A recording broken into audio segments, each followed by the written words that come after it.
निवासी नमो बार बार तू, कैलाश के निवासी नमो बार बार तू, बार बार तू, इन्हीं बार बार तू। आयो शरण तिहारी बोले तार तार तू, आयो शरण तिहारी बोले तार तार तू, तार तार तू बोले तार तार तू, आजी तार तार तू, तार तार तू, आजी अरे तार तार तू बोले तार तार तू, हाँ तू तार तार तू बोले तार बोले तार तार तू, बोले तार तार बोले तार तार तू, बोले तार तार तू। आयो शरण तिहारी बोले तार तार तू। अर्थ समझे? हे बाबा भोलेनाथ, हम तुम्हारी शरण आए हैं और शरण आए हैं, लेकिन अपने आप नहीं आए, इस भव से तरने के लिए आए हैं, मरने के लिए नहीं आए हैं। क्या आए हैं? तरने के लिए आए हैं। महादेव मेरे तारते हैं, और जब हम तर जाते हैं तो वो अपने चरणों में हमें बिठा लेते हैं। बोलो हरे हरे महादेव। इसलिए सबसे पहली रामचरितमानस की रचना बाबा भोलेनाथ ने की। कभी कभी कहें कि वो राम कौन सा है जो इसके ध्यान में शंकर बैठे हैं। वो राम वो तो नहीं दशरथ जी का बेटा, नहीं, एक राम दशरथ का बेटा, एक राम घट घट में बैठा, एक राम जगत पसारा, और एक राम इन सब से भी न्यारा। जो इन सब से न्यारा है, उस राम नाम की भक्ति में महादेव सदा रहते हैं। नाम वो ही है, कभी रूप बना करके आया, कभी कोई स्वरूप नहीं उनका, इसलिए राम एक है। राम नाम अति मीठा, कोई गा के देख लो, और दुख भंजन कष्ट हरेंगे, हरा के देख लो। ये राम नाम बहुत मीठा। इस मिठास को प्राप्त करने के लिए महादेव सदा समाधि में बैठे रहते हैं। आपने देखा महादेव, यदि आज हम कोई मंत्र भी जपते हैं तो हमारे होठ ऐसे चलते रहे, चाहे हम हैं चाहे पंडित जी हैं, चलते हैं कि नहीं? लेकिन नहीं, शिव महापुराण कहते हैं मन, यदि तुम कोई नाम जाप कर रहे हो ना, नाम जाप, कोई गुरु से मंत्र लिया, होठ नहीं फड़कने, अंदर के अंदर जीभ अपने आप ऐसे चले कि जीभ को भी ना पता चले तुमने कितनी बार जप कर दिया। होठ भी नहीं फड़कना चाहिए। शंकर ऐसे समाधि में रहते, जैसे बैठे, पीछे भी हैं क्या? हाँ है, बोलो हर हर। हाँ, आपने देखो भगवान ध्यान मुद्रा में रहते,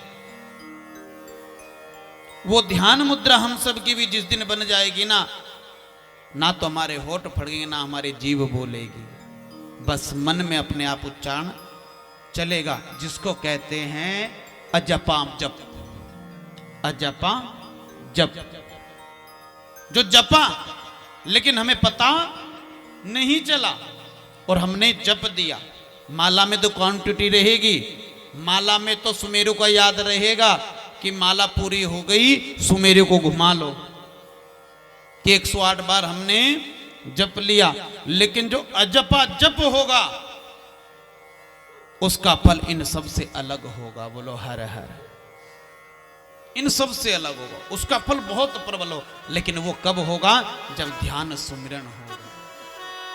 कोई भी गुरु आपको गुरु दीक्षा देता है तो सबसे पहले कहता है, बेटा तुझे पहले ध्यान लगाना है। क्या लगाना है? ध्यान। और ध्यान लगा करके जप करेगा तो तुझे बहुत फल मिलेगा। इसलिए संत कहते हैं, गुरुदेव कहते हैं, महात्मन कहते हैं कि वो ही ध्यान में जो शंकर रहते हैं, संत महात्मा जब पहाड़ी में रहते हैं, पर्वतों में रहते हैं, श्रृंखलाओं में रहते हैं, वो उस अजपा जप को जपते रहते हैं। उनके मन में ऐसा बस जाता है, वो तुमसे बात करते रहेंगे लेकिन वो मंत्र उनके मस्तिष्क में चलता रहेगा, ध्यान उनका उस मंत्र पे रहेगा। बोलो हर हर। और ये हमें केवल और केवल ध्यान मुद्रा से मिलता है। अब तो हम सब ध्यान लगाते, कहते रामदेव जी भी तो कहते हैं ध्यान लगाया करो। मन को यदि तुम्हें एकाग्र करना है ध्यान लगाना पड़ेगा, लेकिन ध्यान लगता नहीं है। 1 दिन 2 दिन 10 दिन 1 महीने तक कठिन प्रयास करोगे, थोड़ा थोड़ा आपका ध्यान एक आसन पर आना शुरू होएगा। 1 साल भी लग जाता है ध्यान लगाने में। 1 साल कितना? 1 साल। जब भी ध्यान नहीं लग पाता है, लेकिन जब हम लगे रहते हैं तो एक दिन महादेव की कृपा हो जाती है। इसलिए तो मेरे राम जी ने रामेश्वर की स्थापना की थी, जो शिवलिंग की पूजा कर करके रामेश्वर नाम मेरे महादेव ने दे करके मेरे प्रभु राम समुद्र पर एक सुंदर पुल बना करके तर गए थे। वो है मेरे महादेव। सरल हैं, लेकिन हर कार्य करने में सबसे पहले हमें उनका सुमिरन करना पड़ता है। वो हर बाधा से हर कष्ट से हमें मुक्ति देते हैं। कृष्ण के यहां यदि संतान का अवतरण हुआ तो वो भी महादेव की उपासना से हुआ, माने ही तो श्री कृष्ण क्या थे? योगेश्वर। योगेश्वर जिसके अधीन उसकी इंद्रियां हैं, योगनियां हैं, वही योगेश्वर हैं। और उन्होंने संसार में आकर कभी सहवास नहीं किया। वासना तो उनसे बहुत दूर रहती थी, लेकिन फिर संतान कहां से हुई? बाबा का ध्यान किया, भोलेनाथ का ध्यान किया, अपनी रानियों के संग 11 दिन तक 11 अभिषेक महादेव के किए, पार्थिव लिंग बना करके जैसे पूजा की। तब महादेव प्रकट हुए और प्रकट होते ही भगवान ने आशीर्वाद दिया, जाओ हे कृष्ण, आज तुमने बड़े भाव से मेरी आराधना की है, भाव रखने के लिए आराधना की है, मैं तुम्हें आशीर्वाद देता हूँ। जिस भी कामना से तुमने यज्ञ किया है वो पुत्र संतान प्राप्ति के लिए तुमने किया है, हम तुम्हें आशीर्वाद देते हैं। तुम्हारी एक एक रानी से 10-10 पुत्र होंगे और एक एक पुत्री का जन्म होगा। बोलो हर हर। और वैसे ही भगवान ने जैसे वरदान दिया तो इनके यहां 1,77,188 बच्चों का जन्म हो। कितना बड़ा परिवार होगा है? एक आधे में झगड़ा हुए तो पिताजी से तो नहीं संभलता होगा। बोलो हर हर। कितना बड़ा परिवार भगवान का। लेकिन ये महादेव ने यहां पर भी नहीं कहा कि मैं इन सब से अलग हूं।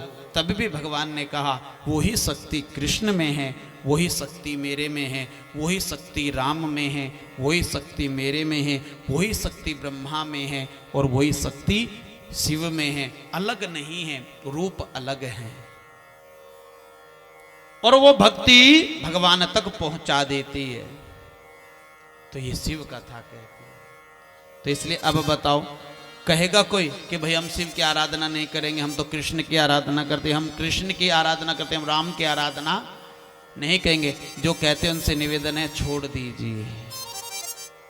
यदि ऐसा कहोगे तो तुम किसी की आराधना कर ही नहीं रहे हो, फिर तो तुम मतभेद समझ रहे हो। और जहां मतभेद है वहां कभी भक्ति हो ही नहीं सकती है। वे गोपियों ने जब रास की कथा में मेरे कृष्ण का आह्वान किया और भगवान ने माया रची और रचते ही एक को दूसरी दिखाई नहीं दे रही तो उनके मन में भेद उत्पन्न हो गया। भगवान श्री कृष्ण तो केवल और केवल मुझसे प्रेम करते हैं। दूसरी ने सोचा भगवान श्री कृष्ण केवल मुझसे प्रेम करते क्योंकि वो मेरे पास है। तीसरी ने भी यही देखा, चौथी ने, सब ने यही देखा। भगवान ने कहा इन्हें भक्ति की चाह नहीं है, इनके अंदर तो द्वेष है और जिसके अंदर द्वेष है वो कभी मुझे प्राप्त ही नहीं कर सकता। बोलो हर हर। इसलिए महादेव की कथा कहती है कि कभी भी किसी देवता में हमें भाव उत्पन्न करो तो भक्ति का, लेकिन द्वेष उत्पन्न मत करो। ये शिव कहते हैं, ये बाबा भोलेनाथ कह रहे हैं। इसलिए तो ओम नमः शिवाय बोलो, ओम नमः शिवाय बोलो ना। बहुत कठिन है शिव महापुराण और राम कथा को समझना, तो इसलिए नाम जपते रहो।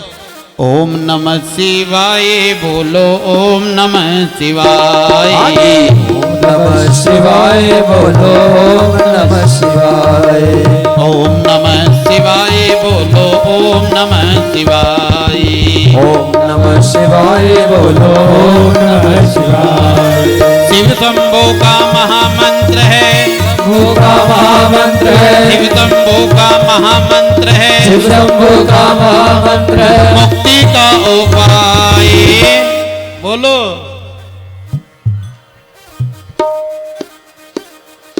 ऐसे तो सब्जी बेचने वाला भी नहीं आता। हाँ थोड़ा मुंह खोलो, वही मुंह खोलो जब झगड़ा होवे ना पड़ोसन से, तब आवाज निकले आ हा बड़ी हवा ले आजा आज तुम।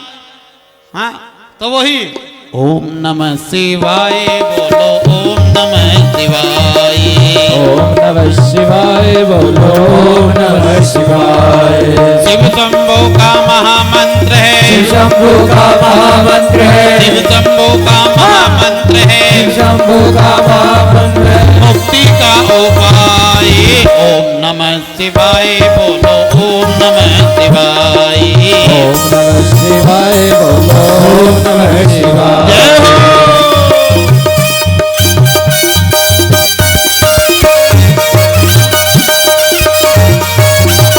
अरे हो।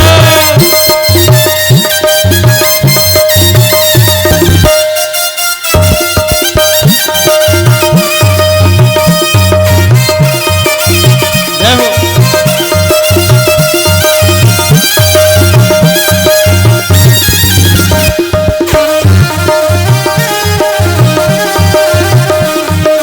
जब जब डोले जीवन नैया शिव की महिमा गाओ, शिव की महिमा गाओ, शिव की महिमा गाओ, जब जब डोले जीवन नैया शिव की महिमा गाओ, शिव की महिमा गाओ, शिव की महिमा गाओ।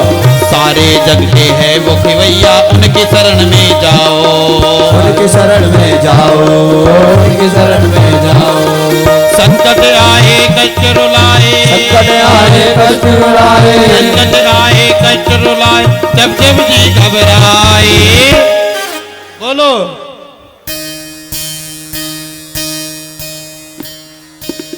ओम नमः शिवाय बोलो ओम नमः शिवाय। ओम नमः शिवाय बोलो ओम नमः शिवाय। हरे हरे।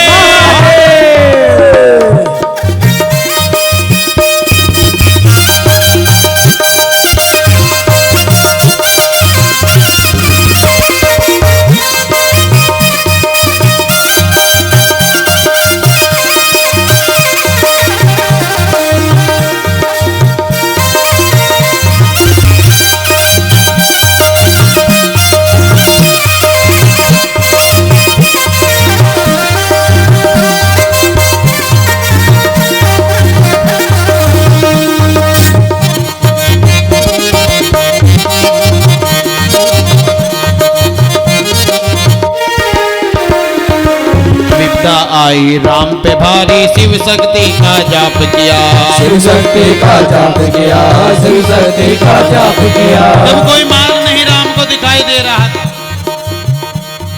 तब सोचा क्या करूं। तब अंतर आत्मा ने कहा तुम उस शक्ति का ध्यान करो जिसके ध्यान में तुम रहते हो। कौन? महादेव का ध्यान करो। तभी भगवान के बालू का शिवलिंग बनाया और बनाकर के उनका षोडशोपचार पूजन करने लगे। तब फिर आकाशवाणी हुई कि तुम स्वयं यदि पूजा करोगे तो फल मिलने वाला नहीं है।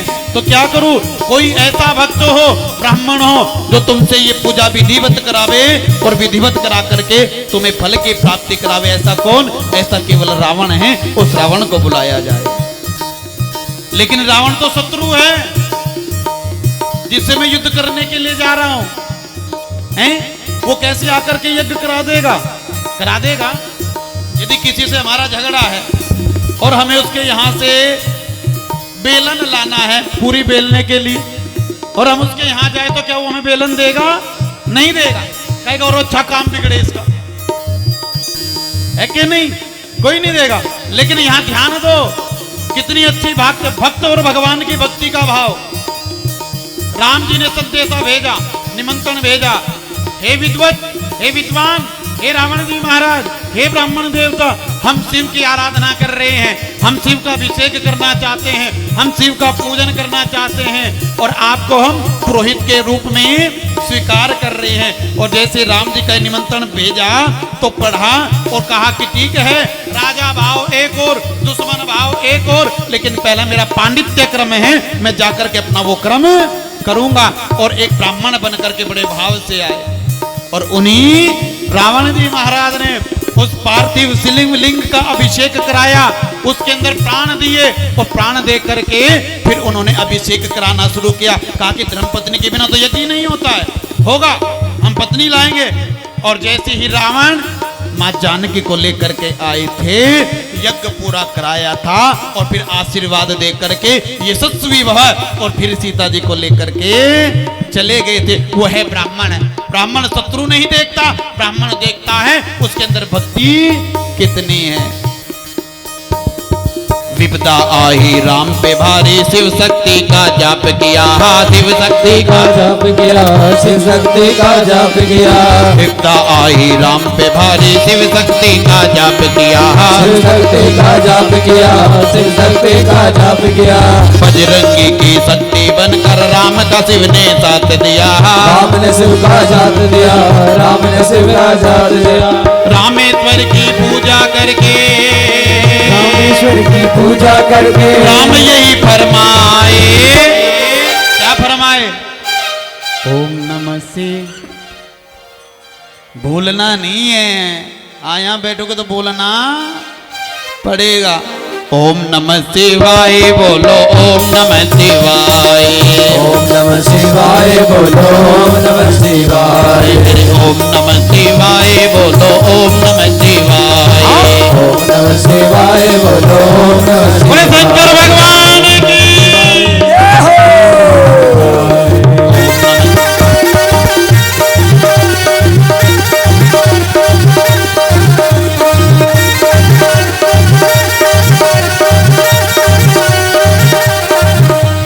ओम नमः शिवाय बोलो, ओम नमः शिवाय, ओम नमः शिवाय बोलो, ओम नमः शिवाय, ओम नमः शिवाय बोलो, ओम नमः शिवाय बोलो, ओम नमः शिवाय बोलो, ओम नमः शिवाय।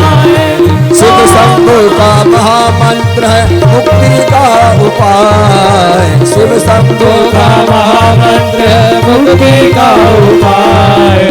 ओम नमः शिवाय बोलो, ओम नमः शिवाय, ओम नमः शिवाय बोलो, ओम नमः शिवाय, हरि ओम नमः शिवाय। बोलिए शंकर भगवान।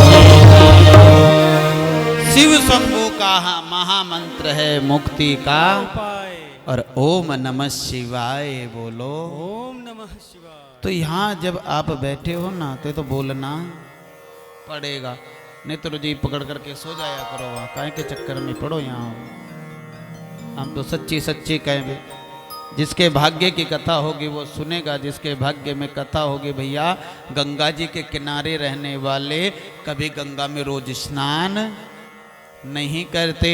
और भैया जो दूर से 1000 किलोमीटर से 100 किलोमीटर से जा रहा है वो उस गंगा के स्नान का महत्व जानता है, किस गंगा के जल की क्या महत्ता है। बोलो हर हर। इसलिए किनारे वालों तुम्हें बड़ा बड़ा भाग्य है जो तुम्हारे यहाँ शिव कथा चल करके आई इस बार। तो इसमें नहा लो और नहा करके डुबकी लगा लो और फिर देखो कितनी कृपा होगी। बोलो हर हर। वो जो कुंभ चलने वाला है ना 14 तारीख से, ये समझ लो कि वो कुंभ ही तुम्हारे यहाँ चल करके आया है। और यदि हमने इसका स्नान कर लिया तो उसका स्नान यदि ना कर पावे किसी कारणवश तो तुम्हें कभी विचार नहीं करना पड़ेगा कि मैं उस कुंभ में जाकर के स्नान नहीं किया। बोलो हरे हर। ये तो भैया उस अमृत कुंभ से भी बढ़ करके है। आज बाबा की कृपा हुई, महादेव की कृपा हुई और जैसी कृपा हुई तो यहीं पर आज मेरे प्रभु ने राम पर कृपा की और कृष्ण पर कृपा की। अब बताओ कथा क्या कहते हैं, कृष्ण बड़े या राम बड़े? कोई बड़ा नहीं, सब बड़े हैं। हम लगे रहते मैं बड़ा हूं।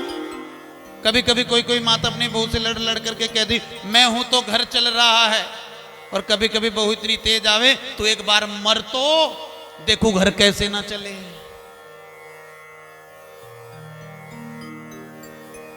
कभी कभी कोई परेशान होकर के बहू कह देती है कि नहीं, कि जब सारा दिन उसके कान में चक्कर है चक्कर है चक्कर है चक्कर करती रहेगी, चीनी की भी एक चम्मच ही देगी, चाय की पत्ती की भी एक ही चम्मच देगी, तीनों टाइम पूछना पड़ेगा मम्मी जी क्या बनाऊं, अपनी इच्छा से बनाने तो लड़ने के लिए तैयार है, तेरी माँ ने कुछ सिखाया नहीं क्या?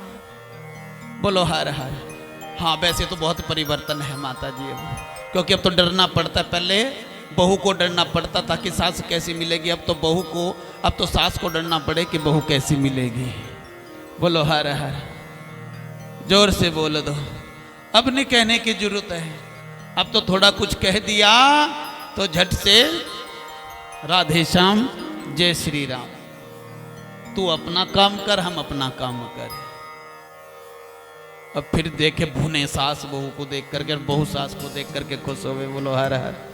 हाँ भाई कुर्सी दे दो यदि हो कोई। हाँ बोलो हर हर।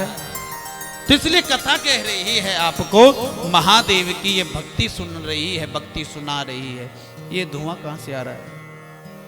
देखो पीछे जला रखा है, बंद करवाओ उसे। इतनी धूप निकल रही फिर भी इतनी सर्दी में इनके अंदर आग लगा दो। फिर जब इन्हें इतनी, सच बताओ मुझे पसीना आ रहा है यहां बैठ करके, चाहे देख लो मेरे सिर पे पसीना है पूरा, ये देखो अलग ही दिख रहा है। दुष्ट संगति ना देही बिताता। बोलो हर हर, जोर से बोल दो।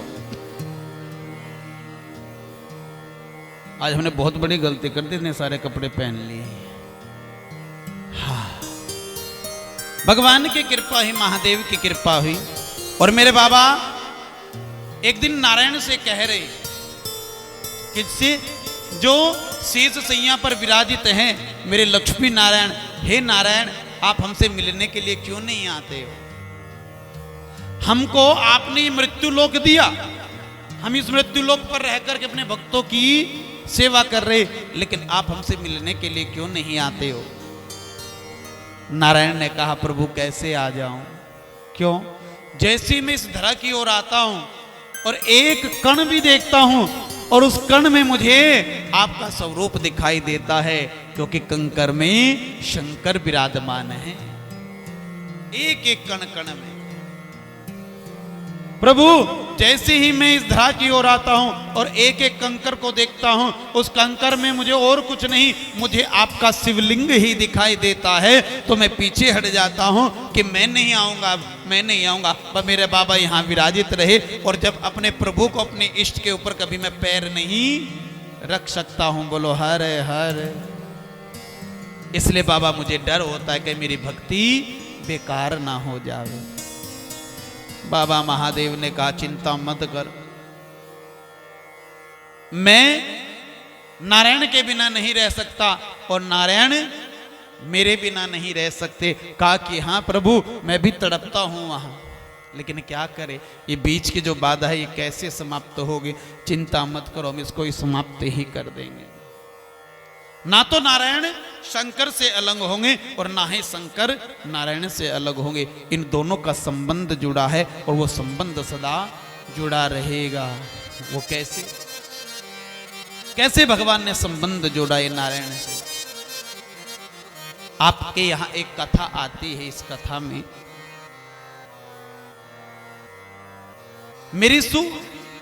मेरे जो बाबा भोलेनाथ है ना, उनका एक रोज का नियम था कि वो प्रतिदिन संध्या होते ही घूमने के लिए निकल जाते थे, परिक्रमा के लिए। और संग में उनके पार्वती जी भी चलती थी। वो देखते मेरे भक्त पर कोई आपदा तो नहीं, मेरे भक्त पर कोई कष्ट तो नहीं, मेरे भक्त पर किसी प्रकार का कोई भाव है, और उसको स्वीकार करने के लिए बाबा परिक्रमा के लिए चल देते थे। सही किया भाई, जिसके यहाँ पड़ोसियों के यहाँ कुर्सियां हो ना तो भिजवा देना, वहां की धूप छोड़ो, यहाँ की धूप पकड़ो। अब ये बाबा की कृपा हो रही है।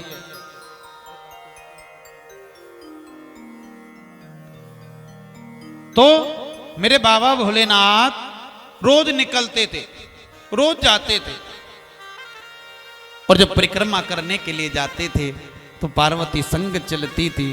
पार्वती संग चलती थी तो एक दिन माँ लक्ष्मी ने कहा, हे नारायण, ये बताइए, ये शंकर और पार्वती दोनों निकल जाते हैं संध्या होते ही, क्या इनके घर बार में कुछ नहीं है क्या? कहा कि देवी, ये भक्तों का कल्याण करने के लिए निकलते हैं। एक महादेव ऐसे हैं जो रोज हमारी पूरी सृष्टि की परिक्रमा करते हैं और हमारे लिए घूमते रहते हैं, वो है महादेव। लक्ष्मी ने कहा, हम भी आज घूमने के लिए चलेंगे इनके पीछे पीछे। कहा कि ठीक है, चलो, आप भी चलो। अब जैसे बाबा भोलेनाथ तो चल दिए, चलो देवी समय हो गया, अब चलते हैं। अब चल दी। लक्ष्मी ने कहा चलो अब हम भी चले। तो लक्ष्मी जैसे ही नारायण से कहा चलो, नारायण ने कहा चलो, तो ये ताला लगा, वो ताला लगा, वो ताला लगा, वो खिड़की बंद कर, वो खिड़की बंद कर। अब लगती जैसे पूरे के पूरे महल का बंद कर रही दरवाजे, तो तभी सूर्य अस्त हो गया। तभी नारायण के पास आई तो नारायण ने कहा अब समय समाप्त। बोलो हर हर। अब समय समाप्त, अब नहीं जाना है क्योंकि अब तो रात्रि हो गई। कहा कि तो वो शंकर और पार्वती कैसे जाते हैं? कहा कि उनके क्या है, वो कैलाश पर्वत पर रहते हैं, ना उन्हें खिड़की का चक्कर है, ना दरवाजों का चक्कर है। क्या उनके घर में कुछ है नहीं? कहा कि उनके घर में है बहुत कुछ, लेकिन वो क्या काम करते हैं, जो मुख्य दरवाजा है ना, मेरे बाबा भोलेनाथ अपने गले से नाग देवता को निकालते हैं और बिठा करके चले जाते। किसी के बाप में हिम्मत नहीं है जो अंदर चला जाए, अंदर से बाहर चला जाए। कहीं तुम्हें दिखाई दे जाए सांप, सांस ऊपर की ऊपर और नीचे की नीचे, एक छोटा सा भी वो आता है तेक सा, वो सांप जैसे ही दिखता है, हाय कितना बड़ा सांप आ गया है। तो कहा कि देवी, उनके यहां तो एक ऐसी चीज है, वो बिठा देते मुख्य दरवाजे पर और किसी के अंदर हिम्मत नहीं है अंदर से बाहर और बाहर से अंदर प्रवेश कर जाए। तो इसलिए बाबा भोलेनाथ रोज बिल्कुल निडर होकर के परिक्रमा करते हैं। अब जैसे कहा कि नहीं, आज हम भी देखेंगे कैसे कैसे चलते हैं। देखते देखते जैसे ही आज लक्ष्मी जी पहुंची, कहां? आज उसी बद्री का आश्रम में, जिसको आज हम बद्री नाथ कहते हैं। और उस बद्री का आश्रम के पास इतने सुंदर सुंदर वृक्ष लगे हुए जो हैं बेर के, बेरी। आहा, जैसे लक्ष्मी ने कहा कितना सुंदर फल है, खाओ। खाती रही, चलती रही, खाती रही, चलती रही। आपने भी खाया बेर? सर्दी का बेर खाया, जो इतना सा होता है। इस समय पर इतना ज्यादा फल आ चुका है वो, और जो झाड़ी होती है ना, जो रास्ते पर खड़ी होती, उस पर बेर आता है वो बेर। हाँ, उसके अंदर गुठली ज्यादा होती है, माल मसाला कम होता है। बस गुठली चूसते रहो उसकी, बहुत आनंद आता है। हाँ, अब मैया उस बेर को खाए। कहा कि प्रभु, ये तो बड़ा सुंदर स्थान है, और ऐसी थोड़ी यहाँ रहते हैं बाबा भोलेनाथ माँ पार्वती। इतने सुंदर सुंदर फल यहाँ हैं, इतनी भरी सर्दी में ये फल आ रहे हैं, और सुगंध, बहुत सुगंध उसके अंदर। अब घूमते घूमते जैसे ही देखा सुंदर घर, आहा, ये किसका घर है प्रभु? कहा कि घर मेरे भोलेनाथ का है। इतना सुंदर घर? कहा कि हाँ। तो कह रहे थे तुम तो वो तो वहां रहते हैं कैलाश पर, यहाँ क्या? कहा कि यहाँ रात्रि केवल सोने के लिए आते हैं, जब परिक्रमा कर करके आते हैं तो वो यही विश्राम करते हैं। बोलो हर हर। अब जैसे थोड़ा सा देखा बाहर की सुंदरता, कहा कि मुझे तो ये घर चाहिए। आहा, देख पराई चौपड़ी मत ललचावे जी। अरे भैया, दूसरे का घर कितना भी सुंदर हो, अपने मन को कंट्रोल में रखो। अब लक्ष्मी जी ने कहा नहीं, मुझे तो ये आश्रम चाहिए, बद्री का धाम चाहिए। देवी नहीं, किसी के घर पर बुरी दृष्टि नहीं डालते हैं। अरे कभी हमारे भाग्य का, हम भी ऐसे बने, नहीं नहीं नहीं नहीं, नहीं। मुझे तो ये चाहिए तो सच चाहिए। अब देवी जब जिद कर जावे, भगवती ऐसा स्वरूप होते, जब जिद कर जावे तो बड़े बड़े कारण प्रकट हो जावे। महाभारत का युद्ध जिद के कारण हुआ। है ना, बोलो हर हर। जहां कहीं पर भी ऐसी जिद हुई तो वहां पर कुछ ना कुछ अनर्थ हुआ। अब जैसे ही ये देवी आज बिल्कुल मैं तो ये चाहिए सो चाहिए, देवी मत मांग, नहीं, कहा कि चल ठीक है आज तो चल मैं व्यवस्था करता हूं। देवी को जैसे बैकुंठ छोड़ करके आए वहीं पर आज देवी अलकनंदा बड़े भाव से बहती है बराबर से। मेरे प्रभु मेरे नारायण एक छोटा सा बालक बन करके वहां विराजित हो गए। और जैसे महादेव और महादेवी चले जा रहे थे तो भगवान ने जोर जोर से रुदन करना शुरू कर दिया, बोले नारायण भगवान की। अब रुदन जैसे शंकर ने देखा ये तो मेरा भक्त है, ये तो नारायण है जो यहां पर रुदन कर रहे हैं। लेकिन देवी ने सुना प्रभु किसी का बालक कहीं पर रो रहा है, तनिक देखे तो कहा कि किसी का बालक नहीं है, तुम चलो विश्राम कर। नहीं नहीं नहीं हमें देखना है। अब देवी जिद कर गई, जाकर के देखा एक छोटा सा बालक उठा लिया। भगवान कह रहे देवी हमें इसकी कुछ पता नहीं है, ये कौन है, किसका संतान है, किसका बालक है, ऐसे गोदी मत उठाओ। नहीं नहीं नहीं नहीं ये रो रहा है। कहा कि ये ध्यान रखना जिसको गोदी में उठा ले तो वो गोद का हो जाता है और गोद वाले का पूरा अधिकार हो जाता है कि पूरे जीवन पर, पूरी संपत्ति पर, पूरे घर द्वार पर, इसलिए गोद मत उठाओ। नहीं हम तो उठाएंगे। अब देवी ने जैसे उठाया, मेरे बाबा भोलेनाथ कह रहे हे नारायण तुमने देवी को माया में फंसा लिया, क्योंकि मायापति श्री लक्ष्मी नारायण है, ये बहुत बड़ी माया भी है। और बलि राजा को छला तो वहां पर भी माया रची है। जितनी लीलाएं देखो माया में ही रचे। और बलि राजा को छला एक बार नहीं, दो दो तीन तीन बार छला। अमृत कुंभ के समय भी छला, फिर उसके बाद एक छोटे बालक बन करके चले गए। आज भी बालक बन करके ये कृपा कर रही है देवी, ये बालक रूप में मत जाओ। नहीं, गोदी में उठाया, आहा देख रहे हैं बालक शांत हो गया गोदी पाते ही, क्योंकि जब माँ के गोदी मिल जाए तो बच्चा शांत हो जाता है। संध्या होने को जा रही, कोई दिखाई नहीं दे रहा। भगवान ने कहा चलो देवी आगे बढ़ना है। कहा किस बालक को कहाँ छोड़ूं? ही छोड़ दो जहां से उठा, इसकी माँ आएगी ले जाएगी। नहीं नहीं नहीं नहीं, अकेले कोई हिंसक जीव आ गया ग्रहण कर लेगा। चलो क्या करना है, लेकर के चल दी बद्री का आश्रम में। बद्री का आश्रम में फिर भगवान ने कहा अभी थोड़ी परिक्रमा रह रही है, चले। कहा कि इस बालक को मैं यहीं बिठा देती हूं और जब इसकी माँ हमें कहीं मिलेगी तो हम इसको जाकर के सौंप देंगे। अब भगवान और चिंता में हो गए। एक लंका बनाई थी, रावण के यहाँ चली गई। दूसरा घर बनाया, ये भी जाने वाला है। हम देवी को बहुत समझा रहे लेकिन देवी मान नहीं रही। देवी इस बालक को बाहर बिठा दो। नहीं नहीं नहीं नहीं, नहीं बालक ही रहेगा। अब जब ये कहा तो दरवाजा बंद करा और देवी भगवान के संग चल दी। और जैसे घूम करके परिक्रमा कर करके आई तो द्वार खोले, अंदर से द्वार बंद। बोलो नारायण भगवान की। बार बार खोले देवी, खुल नहीं रहा है। कहा कि कौन है मेरे घर के अंदर, क्या तो बाहर आ जाए नहीं तो मैं श्राप दे दूंगी।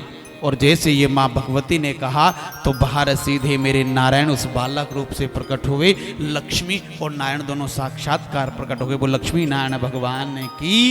कहा कि प्रभु ये क्या, ये लक्ष्मी नारायण कैसे अंदर? हम तुमसे पहले ही कह रहे थे किसी बालक को मत उठाओ, लेकिन तुम माने थोड़ी।